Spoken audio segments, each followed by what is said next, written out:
When you follow this series of videos about Lens Survey app for Android, Apglos Survey Wizard, you already learned how to configure the app and how to connect to an external DNS receiver. Now I will start teaching you how to use this Lens Survey app for Android. To start lens surveying, you need to know that every object has a name.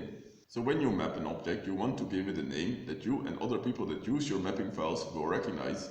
In Lens Survey app Apglos Survey Wizard, you use layers to name objects. It works the same as in AutoCAD and Microstation.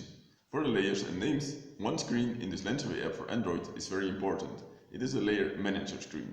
Let's see how you get in the layer manager screen of Apglos Survey Wizard.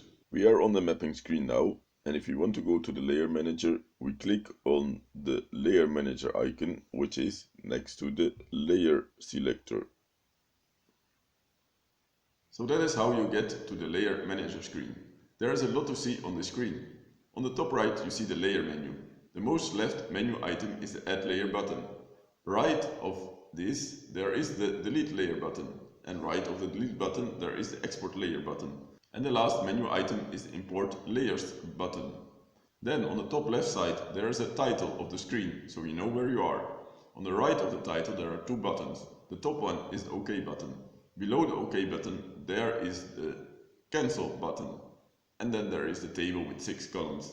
The left column shows if the layer is selected. The second column from the left tells you the layer name. And then there is a column that shows you the color of the layer.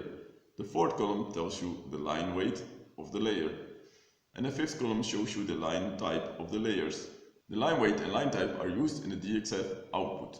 The most right column tells you if the layer is visible on the map.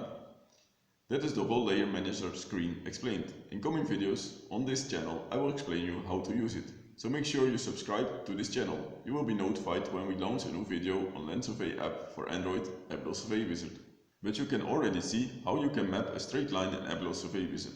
To see that, click on the video next to me. Thanks for watching and enjoy using Lens Survey app for Android, Apglos Survey Wizard.